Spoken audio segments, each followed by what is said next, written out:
नमस्कार दोस्तों, स्वागत है मेरे यूट्यूब चैनल पर। कक्षा 7 अर्धवार्षिक परीक्षा 2023-24 विषय हिंदी का मॉडल पेपर हल करेंगे। पूर्णांक है वो 40 नंबर का है और परीक्षा की दृष्टि से आशा करता हूँ ये मॉडल पेपर आपके लिए काफ़ी हेल्पफुल होगा और ये प्रश्न है वो आप अच्छी तरह से देख के जाएं। पहला प्रश्न है, सही विकल्प का चयन कीजिए। इसका पहला है, पंखों की होड़ा-होड़ी से क्या तात्पर्य है? तो इसका आंसर हो जाएगा एक दूसरे से आगे बढ़ने की चाह। नेक्स्ट है दूसरा, दादी माँ ने अपने संदूक से क्या निकाला? तो इसका आंसर हो जाएगा ख, चमचमाता हुआ कंचन। तीसरा है, माँ बाप में समास है, तो यहाँ द्वंद्व समास हो जाएगा। और नेक्स्ट है चौथा प्रश्न, एनीमिया होने का कारण है, तो यहाँ पर हो जाएगा पौष्टिक आहार की कमी। पांचवा प्रश्न है, एक्सीडेंट शब्द का हिंदी अर्थ हो जाएगा दुर्घटना। और छठा प्रश्न हो जाएगा, एक शाम किसान कविता में किस मौसम का वर्णन है? तो यहाँ जाड़े के। नेक्स्ट दोस्तों सातवां प्रश्न है, बेखटके यहाँ आया करो माधव दास ने यह किससे कहा? तो यहाँ हो जाएगा क, चिड़िया से। आठवां प्रश्न है, अपूर्व अनुभव किस भाषा में लिखी है? तो यहाँ हो जाएगा जापानी भाषा में। नौवां प्रश्न है, निम्नलिखित में से कौन सा शब्द आना प्रत्यय से मिलकर बना है? तो यहाँ घराना, घर प्लस आना। नेक्स्ट है 10वां, अपूर्व में उपसर्ग है, तो यहाँ अ हो जाएगा।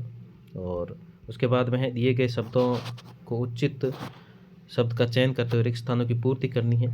11वें में हो जाएगा, रिक्त स्थान में भरा जाएगा रोहिणी उठकर अपने पति, यानी कि यहाँ पति भर देंगे। 12वें में लाल हो जाएगा, कणों की कमी से एनीमिया होता है। और 13वें में हो जाएगा, घुटनों पर रखी एक चादर सी, तो यहाँ नदी को कहा गया है। और 14वां प्रश्न है, यासुकी चांद तोतो चांद का पोलियो से ग्रस्त मित्र था। और 15वां हो जाएगा, पक्षी पेड़ की ऊंची पुंगी पर झूले झूलते हैं, यहाँ पेड़ हो जाएगा। नेक्स्ट है सत्य और असत्य बताने वाले प्रश्न। पहला 16वां प्रश्न है, पक्षियों की अभिलाषा आकाश की ऊंचाइयों पाने की, तो ये सत्य हो जाएगा। 17वां है, हिमालय की बेटियां पाठ में लेखक ने हिमालय से निकलने वाली नदियों के बारे में बताया, ये भी सत्य हो जाएगा। और 18वां हो जाएगा, मुरली वाला पहले कचौड़ी बेचा करता था, तो ये असत्य हो जाएगा। और 19वां है, जिन रक्त कणों का कोई रंग नहीं होता है उसे बिंबाणु यानी कि प्लेटलेट कहते हैं, तो ये सत्य हो जाएगा। और रक्त दान एक प्रकार से पुण्य का काम है, तो ये सत्य हो जाएगा। नेक्स्ट है दोस्तों, दिए गए गद्यांश में पढ़कर पूछे गए प्रश्नों के उत्तर देने हैं। तो पहले इस गद्यांश को अच्छी तरह पढ़ लेते हैं। लाल रक्त कण बनावट में बालूशाही की तरह होते हैं, गोल और दोनों तरफ अवतल, यानी कि बीच में दबे हुए। रक्त की एक बूंद उनकी संख्या लाखों में होती है। यदि हम 1 मिलीलीटर रक्त ले तो उसमें 40 से 55 लाख कण मिलेंगे और इसके कारण ही हमें रक्त लाल नज़र आता है। ये कण शरीर के दिन रात काम करते हैं। सांस लेने पर साफ हवा से जो ऑक्सीजन तुम प्राप्त करते हो उसे शरीर के अंदर हिस्सों में पहुंचाने का काम इस कणों का ही है। तो इसका पहला प्रश्न है, लाल रक्त कणों की बनावट कैसी है? तो इसका उत्तर हो जाएगा, लाल रक्त कणों की बनावट बालूशाही की तरह होती है और यह गोल तथा दोनों तरफ से अवतल होती है। नेक्स्ट है 22वां प्रश्न, 1 मिलीलीटर रक्त में लाल कण कितने होते हैं? तो 1 मिलीलीटर में लाल रक्त को कण है वो 40 से 55 लाख होती है। नेक्स्ट है 23वां प्रश्न, लाल रक्त शरीर में क्या काम करता है? तो इसका उत्तर हो जाएगा, सांस लेने पर जो ऑक्सीजन प्राप्त होती है उसे लाल रक्त कण शरीर में हमेशा भाग में पहुंचाने का काम करते हैं। नेक्स्ट दिए गए प्रश्नों के उत्तर लिखिए। रो रो कर का प्रयोग करते हुए एक वाक्य बनाई, तो यहाँ रो रो कर, परीक्षा फेल हो जाने के कारण मोहन का रो रो कर बुरा हाल हो गया, इस प्रकार से वाक्य बना देंगे। नेक्स्ट 25वां प्रश्न, नदियों से होने वाले कोई 3 लाभ बताइए।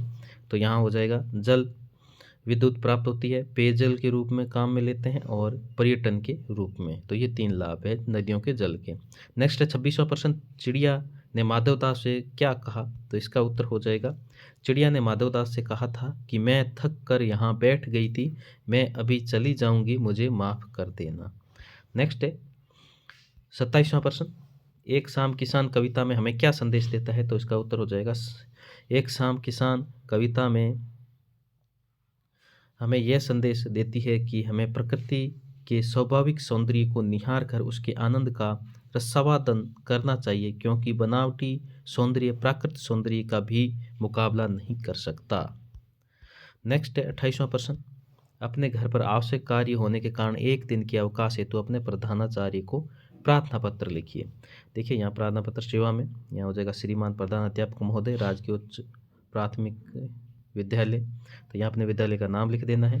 नेक्स्ट है महोदय, उसके बाद में है नीचे वाली लाइन में, नम्र निवेदन है कि मुझे कल घर पर एक आवश्यक कार्य है और इस कारण मैं अपनी कक्षा में उपस्थित नहीं हो पाऊंगा, अतः मुझे एक दिन का अवकाश प्रदान करने का कष्ट करें। यहाँ हो जाएगा आपका आज्ञाकारी शिष्य, जो भी अपना नाम है वो लिखना है और नाम की यहाँ पर सीध में दिनांक लिख देनी है। तो दोस्तों ये था कक्षा 7 विषय हिंदी अर्धवार्षिक परीक्षा 2023-24 का मॉडल पेपर। पूर्णांक है वो 40 नंबर का है और हिंदी विषय का। आशा करता हूँ मेरा वीडियो आपको अच्छा लगा होगा। अगर अच्छा लगे तो वीडियो को लाइक करें और चैनल को सब्सक्राइब करें। धन्यवाद।